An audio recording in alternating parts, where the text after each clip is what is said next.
और देखिए बड़ी खबर आपको बताया, डोनाल्ड ट्रंप की ईरान को खुली चेतावनी, हमने ईरान के न्यूक्लियर धंधे को बंद कर दिया है, आगे भी ईरान में ऐसा ही हम करेंगे। डोनाल्ड ट्रंप ने खुले तौर पर यह कहा है, हम बहुत जल्द मदद भेजेंगे, यानी डोनाल्ड ट्रंप ने अब यह बोल दिया है।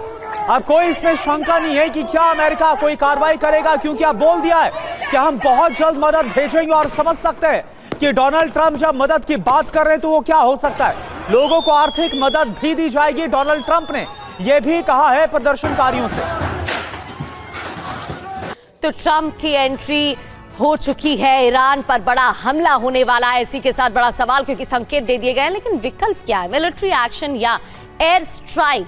विद्रोहियों को आर्म सप्लाई, विद्रोहियों को आर्थिक मदद दी जाएगी क्या? ये तमाम सवाल हैं। तैयारी क्या है ये भी समझ लेते हैं। ईरानी एयर स्पेस के पास उड़े अमेरिकी फाइटर जेट्स, ये बता रहा है कि रणनीति बनाई जा रही है। ईरान के आसपास कई रिफ्यूलिंग प्लेन भी उड़ते दिखाई दिए हैं। कतर के अल उदैद बेस पर US fighter jet active mode में है। मिडिल ईस्ट की बात करें तो मिडिल ईस्ट में 50,000 अमेरिकी आर्मी सैनिक तैनात कर दिए गए हैं। तो ये पता चलता है कि अमेरिका की तरफ से पूरी तैयारी हो रही है। और देखिए एक और बड़ी खबर, ईरान को लेकर व्हाइट हाउस में एक अहम बैठक भी हुई है। टीवी 9 ने रविवार को ही इस बैठक पर आपको जानकारी दी थी। पीट हेगसेथ, मार्को रूबियो इस बैठक में मौजूद रहे, यानी कि जो अमेरिका के रक्षा मंत्री और विदेश मंत्री हैं वो दोनों इस बैठक में रहे। ईरान को लेकर बड़ा फैसला, बैठक में सेना के वरिष्ठ अधिकारी भी मौजूद रहे। व्हाइट हाउस की बैठक में डोनाल्ड ट्रंप मौजूद हालांकि नहीं थे, ये जरूर खबर मिल रही है। और ये देखिए उस बैठक की तस्वीर भी आपको दिखा रहे हैं। और इस बैठक में अमेरिका के रक्षा मंत्री से लेकर वहां के विदेश मंत्री मौजूद रहे और डोनाल्ड ट्रंप। तो व्हाइट हाउस में पेश विकल्प, क्या क्या बातचीत हुई है, खबर क्या है? ईरान पर व्हाइट हाउस में इमरजेंसी मीटिंग, आज भी हाई लेवल मीटिंग होने वाली है और इस दौरान ईरान पर संभावित कार्रवाई को लेकर चर्चा की गई है। मारे गए लोगों की बढ़ती संख्या पर चिंता भी जाहिर की गई है और मीटिंग का एजेंडा क्या रहा वो भी आपको बता दें। बिल्कुल, देखिए मीटिंग का एजेंडा IRGC बासिज फोर्स की टॉप लीडरशिप का खात्मा करना, इसके अलावा IRGC हेडक्वार्टर मिसाइल ठिकाने को तबाह करना, हमला करके एयर डिफेंस सिस्टम का खात्मा करना, सांकेतिक स्ट्राइक का विकल्प मीटिंग में खारिज किया गया है।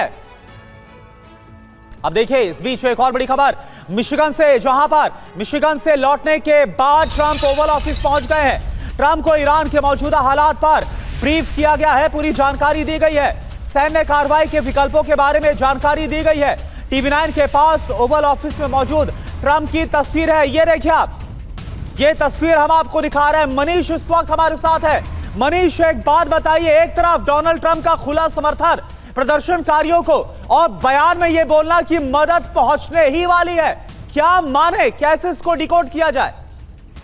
देखिए, जब उनसे ये सवाल पूछा गया कि आपका क्या कहने का मतलब है, जब आपने कहा कि मदद पहुंचने वाली है तो हाँ। क्या मिलिट्री ऑपरेशन शुरू हो चुका है, तो उन्होंने कहा कि मदद कई तरह के होंगे, इकोनॉमिक मदद भी की जाएगी। हम सब जानते हैं कि कैसे उन्होंने कल ऐलान किया था कि जो भी देश अब ईरान के साथ व्यापार करेगा तो उस पर एडिशनल 25% का टैरिफ लगेगा। तो जाहिर है कि अभी फिलहाल अमेरिका को ये कॉल लेना है कि ईरान के खिलाफ किस तरह के मिलिट्री ऑप्शंस किए जाएंगे। मीटिंग पर मीटिंग का सिलसिला जारी है, कई मीटिंग के बारे में आपने भी दर्शकों को अभी बताया। सबसे बड़ी बात यहाँ पर आती है कि अमेरिका को जो उनके सहयोगी देश बता रहे हैं, फिर चाहे वो सऊदी अरब हो, UAE हो, कतर हो, वो सब कह रहे हैं कि आप ईरान पर अगर के साथ जंग शुरू करेंगे तो मिडिल ईस्ट में अभी काफ़ी अराजकता हो जाएगी, काफ़ी क्योस मच जाएगा। वहीं इजराइल का भी कहना है कि थोड़ा और मामला बढ़ने देते हैं, फिर आप मिलिट्री ऑप्शंस करिए। और वहीं अमेरिका को भी ये लगता है कि केवल सांकेतिक हमले से शुरू नहीं होगा, एक बार अगर जंग शुरू हो गई तो जाहिर है ईरान भी जवाब देगा, और ईरान पहले भी कर चुका है। जून में उसने जब अमेरिका के एयरबेस पर भी अटैक किया था। तो जाहिर है कि ऐसी स्थिति में अमेरिका को भी एक ऐसा एक्शन प्लान करना है जिससे कि अगर आप कहें कि एक ही झटके में वो टारगेट अचीव हो जाए जो उसकी मंशा है।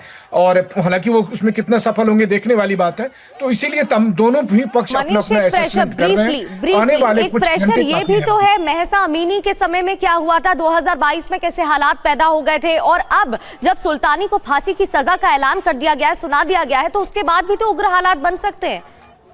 देखिए 2022 में महिसा अमीनी के समय में भले ही प्रोटेस्ट इससे ज्यादा था, लेकिन इस वक्त जो हालात है, इस वक्त ईरान के लिए संकट ज्यादा है। वो इसलिए क्योंकि 2022 में अमेरिका ने मिलिट्री ऑपरेशन के लिए प्लान नहीं किया था। अभी कभी भी ट्रंप मिलिट्री एक्शन की बात कर सकते हैं। असल में अमेरिका मिलिट्री एक्शन के लिए तैयार है, लेकिन वो ये असेस कर रहा है कि ईरान की जवाबी कार्रवाई क्या होगी। पिछले साल जून में पूरी दुनिया ने देखा कि ईरान ने भी किस तरह से इजराइल में बैलिस्टिक मिसाइलों से हमले किए या फिर अमेरिका के एयरबेस में हमले किए। तो उन्हें पता है कि एक बार ये जंग शुरू हो गई तो ईरान भी फिर पीछे नहीं हटने वाला है। इसलिए वो तमाम तरह के विकल्पों को सोच रहे हैं कि पहले ही झटके में ऐसा बिल्कुल। और ऐसा लग रहा है कि इस बार जो हालात है, जो अमेरिका चाहता है, बिल्कुल माकूल है, जो अमेरिका और इजराइल चाहता है, और इस मौके को गंवाना भी नहीं चाहते हैं डोनाल्ड ट्रंप। यही वजह है कि अब खुले तौर पर कार्रवाई को लेकर धमकी भी दे दी गई। बहुत बहुत शुक्रिया आपका मनीष इस पूरी जानकारी के लिए।